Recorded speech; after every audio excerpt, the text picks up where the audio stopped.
Salam, saudara, Bapak Ibu yang dikasihi oleh Tuhan Yesus Kristus. Hari ini kita bertemu kembali untuk kita sama-sama belajar merenungkan firman Tuhan. Firman Tuhan di dalam Mazmur 25 ayat yang ke-8 yang berbunyi, Tuhan itu baik dan benar, sebab itu Ia menunjukkan jalan kepada orang yang sesat. Ketika kita ingin bepergian ke suatu tempat yang jauh untuk berwisata, yang kita persiapkan terlebih dahulu adalah perbekalan, makan minum di jalan, lalu pergi ke bengkel agar mobil yang akan kita pakai kembali dalam kondisi prima. Dan setelah semuanya selesai, maka yang akan kita persiapkan adalah rute dan tujuan hendak kemana kita akan pergi, agar kita bisa bersenang-senang sesuai dengan impian kita. Saat ini, meskipun kita tidak tahu tempat tujuan yang akan kita kunjungi, ada aplikasi penuntun rute jalan yang akan memberitahu kita dan mengarahkan kita yang namanya GPS, untuk kita bisa sampai ke tempat wisata tujuan meskipun kita belum pernah ke sana sebelumnya. Kalau kita ingin sampai tujuan dengan selamat, maka kita yang belum pernah tahu kondisi dan medan yang akan kita tuju, maka haruslah kita dengan teliti mendengarkan arahan dari suara yang ada di GPS tersebut. Maka pelan tapi pasti, kita akan sampai di tempat tujuan yang kita harapkan dengan selamat. Dan kita akan bisa bersenang-senang serta menikmati kepuasan indahnya tempat wisata yang kita datangi. Bapak, Ibu, Saudara yang dikasihi oleh Tuhan, GPS dibuat oleh orang pintar yang kreatif untuk membantu orang lain yang membutuhkan informasi jalan, tempat persinggahan, pom bensin, dan tempat yang lain, yang fungsinya adalah untuk memudahkan orang agar bisa sampai ke tempat tujuan dengan tidak was-was dan lebih akurat, dan tidak memakan waktu lebih banyak. Berbeda dengan zaman dahulu, ketika kita tidak mengetahui tempat tujuan, kita berhenti di tengah jalan untuk bertanya kepada seseorang yang kita anggap bisa memberikan informasi yang tepat tentang tempat yang akan kita datangi. Dan akhirnya ada dua hal yang kita akan dapatkan, bisa sampai tujuan atau malah kesasar berdasarkan pemberitahuan dari orang tersebut. Nah, saudara, manusia saja memiliki satu pemikiran tentang bagaimana untuk membantu sesamanya manusia yang lain dengan maksud memudahkan kehidupan mereka untuk bepergian dari satu tempat ke tempat yang lain dengan menyedikitkan atau menghemat waktu perjalanan dan pastinya tidak sampai tersesat.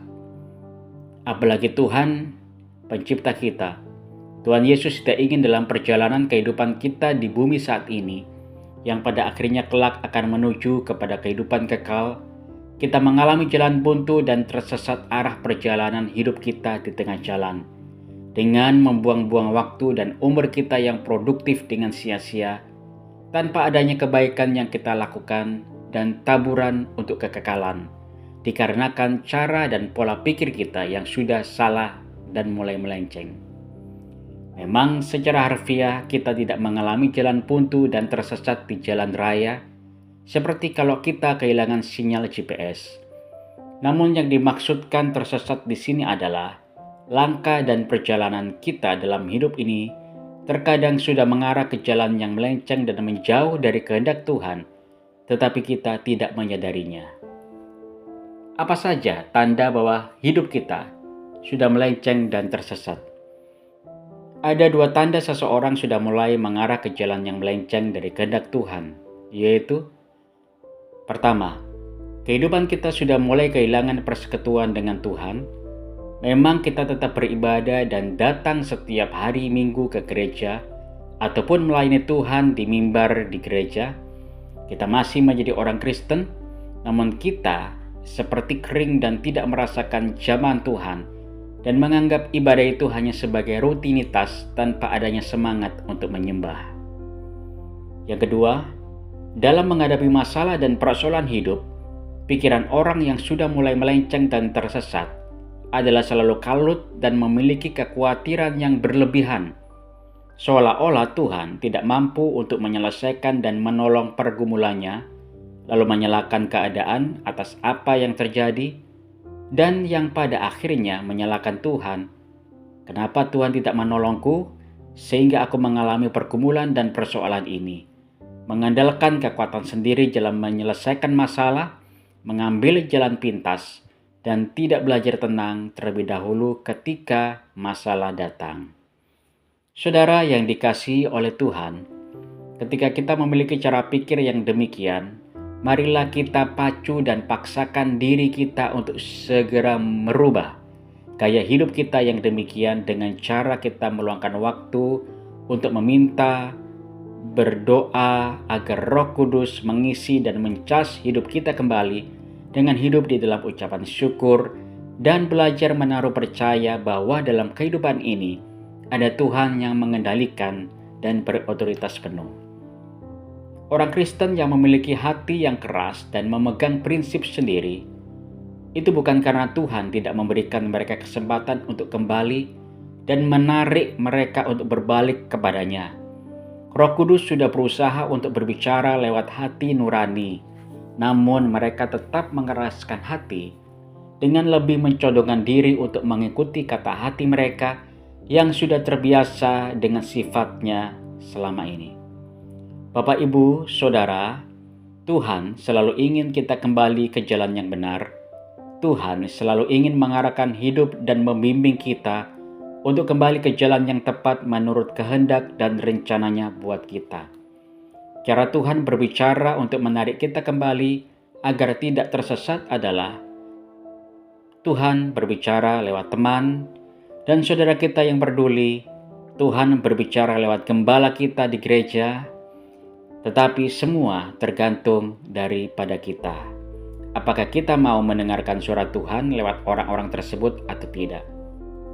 Marilah, selagi masih ada waktu dan kesempatan, jikalau hati kita sudah mulai menjauh dari Tuhan, janganlah keraskan hatimu, karena Tuhan itu tidak pernah ingin jauh dari hidup kita. Tuhan ingin kita selalu mendekat kepadanya. Tuhan ingin memperdengarkan rencananya yang terbaik. Tuhan selalu sabar menantimu untuk kembali mendekat kepadanya. Oleh sebab itu, berbaliklah dan jangan keraskan hatimu. Demikianlah renungan firman Tuhan pada hari ini. Biarlah firman ini menguatkan kehidupan saya dan saudara, bahwa Tuhan itu selalu menanti kita untuk kembali kepadanya, karena Dia adalah Bapa kita yang sangat baik. Mari Bapak, Ibu, Saudara yang dikasihi Tuhan, sama-sama kita berdoa. Tuhan Yesus Kristus, terima kasih Tuhan untuk renungan firman-Mu. Kami tahu Tuhan ingin selalu membawa kami ke arah yang benar, sesuai dengan rencana-Mu atas pribadi kami. Oleh sebab itu, selalu berikan kepada kami hati yang peka dan tidak keras, jikalau hati kami sudah mulai menjauh dari-Mu. Ajar kami untuk cepat menyadarinya dan berbalik kepada Tuhan.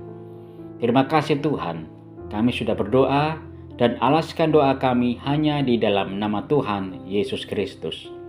Puji Tuhan Bapak, Ibu, Saudara yang diberkati Tuhan. Tetap semangat, tetap berharap kepada Tuhan Yesus. Sampai berjumpa kembali pada renungan firman Tuhan selanjutnya. Shalom. Tuhan Yesus memberkati kita semua. Amin.